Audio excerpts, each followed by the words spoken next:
Dice una mujer en la novela las siguientes palabras: le hice comprender cuán viles son los vínculos que nos encadenan a los autores de nuestros días.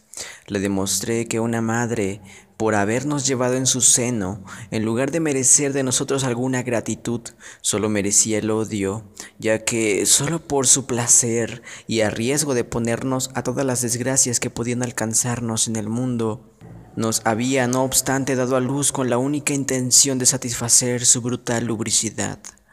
Añadía eso, cuanto podía decirse para apuntalar un sistema que el sentido común dicta y que el corazón aconseja cuando no está absorbido por los prejuicios de la infancia.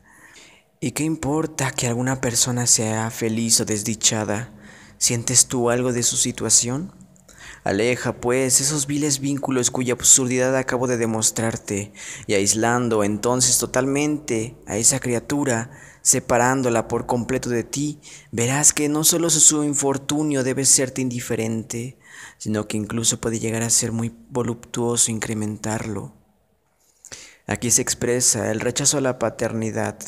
La paternidad es un crimen, por ello el hombre lúcido no puede estar agradecido con sus padres, y el hombre último pretende infligirle sufrimiento como venganza, como instinto y como placer. Esto solo podemos entenderlo desde la perspectiva de lo que se le conoce popularmente como psicopatía, y más en específico psicopatía sexual, que se diagnostica clínicamente como un trastorno mental, de los cuales los síntomas más comunes son los siguientes: muestra impasividad e incluso frialdad y falta de empatía con los sentimientos de los otros, manipulador, con cierto encanto personal y capaz de conseguir lo que quiera de los demás. En su grado extremo se muestra eminentemente transgresor de las normas sociales de convivencia, caracterizado por su conducta criminal y su crueldad. Falta de culpa y de remordimiento en aquello que hace, a sabiendas del daño que puede estar causando. Tiene una capacidad de juicio claro, distinguiendo entre el bien y el mal, con una inteligencia normal e incluso a veces superior a la media, con incapacidad para formar relaciones personales o sociales sanas, estables y duraderas. Ausencia de alucinaciones o delirios o de estados de irritabilidad o ansiedad que puedan conducir su comportamiento, pensamiento y conducta guiados por el raciocinio y el pragmatismo, con un escaso papel otorgado a los sentimientos. No suelen sentir miedo ni responden temor al castigo de sus actos. No tienen en consideración la opinión de los demás y no sufren tensión por la desaprobación social por sus actos. Son personas que tratan de llevar una vida normal, ocultando sus verdaderas tensiones e intenciones. Son estas características las que permiten ser insensible al dolor o sufrimiento ajeno, a no sentir empatía ni ninguna conexión sentimental con otro ser. Es curioso que estas características nos causen admiración. Una persona con esas características, una persona con esa capacidad es algo que no es común. ¿Cuántas personas no quisieran dejar de ser tan sensibles o dejar de sufrir por amor? Si pones atención, esas son las características que le ponen a los villanos de las películas de superhéroes. Por ello, siempre son más interesantes los villanos de la película. El mejor ejemplo es The Joker. Este personaje es un perfecto psicópata y despierta más la admiración y el interés que Batman. Sucede que se le denomina un trastorno mental por el hecho de no estar acorde con lo denominado normal, pero realmente no hay ningún síntoma en la cual el enfermo pueda sentirse como tal. No hay ninguna sensación en la que se sienta débil o alguna característica que pueda considerarse como realmente enfermedad. Se rechaza porque es antisocial, es individualista, y si ponemos más atención a esas características, también las encontramos en esencia en el superhombre de Nietzsche. Un ser absoluto que se basta a sí mismo, tanto que no requiere aprobación social ni necesita ningún apoyo sentimental. Toda psicopatía viene acompañada de genialidad. Por ello, no puede existir un genio social. Un genio siempre despierta en el seno de la soledad, en la repulsión por las sociedades y de la moral común. Dentro de una sociedad común, la gente busca ser igual. El genio sale de lo normal, por ello no puede encajar en una sociedad y será considerado un sociópata, un loco. Sin embargo, pasando el tiempo, será recordado como un genio, siempre será un rechazado, sin embargo, el tiempo le dará su lugar debido. Toda psicopatía está fundada por una esclarecedora lucidez. Afortunados que ven el final de los tiempos y que reflejan el mundo en sus obras. Un buen ejemplo es el escritor James Matthew Barrie, escritor de la obra Peter Pan y Wendy. Su vida de por sí es interesante, pero más interesante es su obra más famosa. Peter Pan es un niño que nunca crece, tiene 10 años y odia el mundo de los adultos. En la novela, Peter tiene una personalidad inmadura, egocéntrica, egoísta y en ocasiones cruel, debido a que vive haciendo lo que se le da la gana sin ninguna responsabilidad real. Es por eso que tiene un miedo terrible a hacerse adulto y vivir en un mundo lleno de reglas y límites. Es perseguido por la tripulación de Garfio para capturarlo y asesinarlo. Sin embargo, esto no parece preocuparle mucho y se dedica a burlarse y mofarse de Garfio y de todos sus piratas. Al final de la obra se le menciona como el niño que guía las almas de los niños muertos antes de tiempo hacia el más allá. Esta obra da mucho para analizar, pero a grandes rasgos es una obra que en su esencia rechaza la vida adulta, siendo que la adultez es la resignación, es resignarse a solo obedecer y aprender a ser feliz en la miseria. Lo único bueno de la vida es la niñez, porque existe aún la inocencia de no saber qué es el mundo en realidad. Este hombre buscaba alentar a no crecer, y la única manera de no crecer es yendo al país de nunca jamás. El tormento que trae consigo la existencia solo puede ser evitado mediante la muerte, en el más allá. Él advertía de un mundo cruel y alentaba a morir desde muy jóvenes. Esto sin duda es un mensaje implícito más que explícito. Otro genio es Johann Goethe, un poeta, novelista, dramaturgo y científico alemán, quien en 1774 escribió una novela de nombre Las penas del joven Werther. Alcanzó un éxito tan grande al representar en la figura del protagonista el desencanto de las jóvenes generaciones que suscitó una epidemia de suicidios de adolescentes en el país. En palabras de George Eliot, Goethe fue el más grande hombre de letras alemán y el último verdadero hombre universal que caminó sobre la tierra. Las características y el pensamiento de estos hombres pueden identificarse en las características de psicopatía o sociopatía, por ir en contra de la moral común o más aún desafiarla. Y esto sin mencionar a la genialidad que acompaña a las mentes criminales más famosas. Podemos encontrar este factor común en la mayoría de los grandes hombres de toda la historia. La conveniencia social busca mutilar la individualidad, se sacrifica la realización personal a la realización social, ya como Leopardi dice: de muchos, todos tristes y miserables, hacen un pueblo feliz y contento. Aquel que salga del molde social, que se despegue de sus valores, será un rechazado, pero para un hombre completo, la aprobación social es solo causa de risa. Un hombre vasto y suficiente no necesita sentirse querido, amado o valorado. Él ya encuentra todo eso en él mismo, simplemente no lo necesita. Por eso, una persona así solo puede causar temor y admiración, pues es un humano completo entre los miles y miles de seres humanos, todos iguales y mutilados de su conciencia. Aunque sea un fenómeno extraño el que aparezca un genio en nuestra sociedad, se nos dice que en realidad la naturaleza humana no es social. El humano que se apega más íntimamente con su fundamento es aquel que es indiferente al sufrimiento del otro, aquel egoísta y solitario ser humano que se basta a sí mismo. Dice Friedrich Nietzsche, más allá del bien y del mal, no quedar adheridos a ninguna persona, aunque sea la más amada. Toda persona es una cárcel y también un rincón. Y también dice: cuanta bondad veo, esa misma debilidad veo. Cuanta justicia y compasión veo, esa misma debilidad veo. Esto es cobardía, aunque se llame virtud. La compasión es inoportuna. La compasión es ofensa al pudor.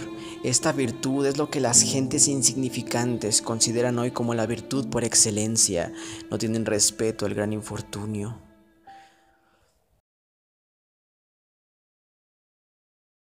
El Marqués de Sade justifica este fenómeno del ser humano vasto y suficiente, indiferente al sufrimiento ajeno, con una ontología que él llama isolismo. El isolismo es una teoría filosófica de naturaleza ontológica en la que cada ser humano es una mónada totalmente cerrada. Recordando a Leibniz, cada ser humano es como una especie de nodo aislado de todo lo demás, es decir, jamás estamos en conexión directa con otros seres. Ya la ciencia ha demostrado que físicamente nunca hacemos contacto directo con los objetos. Los electrones de los átomos que conforman las cosas tienen la misma carga, y puesto que tienen la misma carga se repelen, por lo tanto no hay contacto entre átomos, no tocamos nada realmente, sino que sentimos la presión de repulsión entre ellos. Racionalmente experimentamos durante toda nuestra vida una sola perspectiva, y somos responsables únicamente de nuestra existencia. Jamás llegamos a percibir una realidad fuera de nuestra propia mente. Psicológicamente también es imposible una conexión. Cualquier presunción de empatía o amor es solo ficticio, y por ello es tan increíble sentir que alguien es amado realmente. Tanto como la empatía, la compasión y el amor son ideales que jamás se alcanzarán, pues están fundamentados en una base sin contenido. La persona que siente compasión no siente nunca el sufrimiento del otro, solo la imagina, es decir, lo supone. Esto lo hace comparándose a sí mismo con la situación de otro. Él se observa a sí mismo en los otros seres, de ahí que sintamos más empatía con los animales que se asemejan más al ser humano. Nadie siente empatía por un insecto, a diferencia de la empatía con un perro o un gato, que sus ojos reflejan nuestro propio sentir. Lo que se llama empatía no es sentir lo que el otro siente, es imaginar cómo me sentiría yo estando en su lugar. Es decir, se basa en el egoísmo, pues si no pongo mi ser en el lugar del otro, jamás podré sentir nada. Solo imponiendo mi propia existencia por encima de las demás es que puedo imaginar el dolor ajeno. Sin embargo, es ficticio, pues solo es una imaginación, nunca es real. De ahí que existan personas más empáticas que otras, pues está determinada por la sensibilidad de cada persona. No es algo que se determina por una sensación externa, siempre es subjetiva. También de ahí el que sea tan fácil engañar a la gente apelando a su sensibilidad. Un discurso esperanzador no es tan creíble como un discurso esperanzador dicho por una persona mientras llora. Aunque ella esté fingiendo su llanto, nosotros sentimos ese dolor, aunque no exista. Pues lo único que sentimos es el reflejo de nuestro dolor propio. Nos vemos reflejados a nosotros mismos, nunca vemos al otro. No nos compadecemos. En el fondo solo deseamos que se compadezcan también de nosotros. También agregamos el hecho de que es posible sensibilizar a la gente y también es posible volverse insensible. Esto sería imposible si la sensación de compasión, empatía fuera real, puesto que es subjetiva e ilusoria, no puede ser objetiva e imperativa. Se relata la historia de un hombre. Una de las voluptuosidades del conde, por ejemplo, era descubrir cuidadosamente aquellos asilos tenebrosos donde la hambrienta indigencia come como puede un pan regado con sus lágrimas y debido a sus trabajos.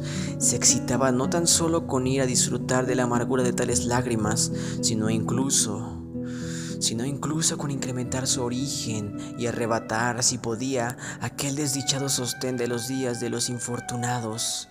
Y ese gusto no era una fantasía, era un furor. No existía, decía, delicias más intensas, y nada podía excitar e inflamar tanto su espíritu como aquel exceso. No se trataba, me aseguraba un día, del fruto de la depravación. Poseía desde la infancia esta extraordinaria manía, y su corazón, perpetuamente encallecido ante los acentos lastimeros de la desdicha, jamás había conocido sentimientos más dulces. Las artes son lo más valioso que existe en este mundo, y es ahí en donde se refleja toda la naturaleza humana y en donde se ve a sí misma. El hombre ha despertado en sí una voluptuosidad por el fin. Dice Chorán en su libro Desgarradura: lo que es indudable es que el hombre está herido en lo más profundo de su ser, podrido en sus raíces. Uno no se siente verdaderamente hombre más que cuando toma conciencia de esta podredumbre esencial, parcialmente encubierta hasta ahora, pero cada vez más perceptible, sobre todo desde que el hombre ha sacado a la luz sus propios secretos.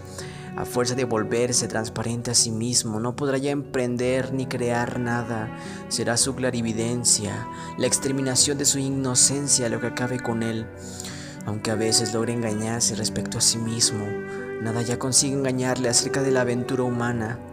Escoria casi sobrenatural, se dirige hacia una condición límite, un sabio roído por la sabiduría, podrido y gangrenado como todo lo estamos, avanzando en masa hacia una confusión sin precedentes, en medio de la cual nos levantaremos unos contra otros como bobos convulsivos, como fantoches alucinados, pues cuando todo haya llegado a ser imposible e irrespirable para todos, nadie se dignará vivir si no es para exterminar y exterminarse, y el único frenesí del que seremos aún capaces será el frenesí del final.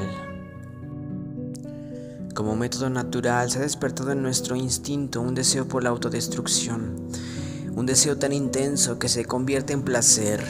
Este deseo, esta llama que se enciende, está en todos nosotros desde nuestro génesis.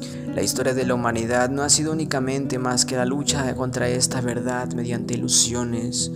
Nuestra naturaleza está oculta y suprimida, pero busca siempre darse a conocer. Llegará un tiempo en el que todos veremos el horror de la existencia humana en su plenitud. Existe una conformación natural de cada ser humano. Se dan en cuenta dos polos en los que cada individuo puede manifestarse en diferente grado. Se trata de una especie de dialéctica entre mónadas y solistas, mónadas cerradas con una orientación hacia ser dominante o ser sumiso. Se puede entender como aquel que encuentra el placer en infringir dolor y el que encuentra placer en el dolor mismo.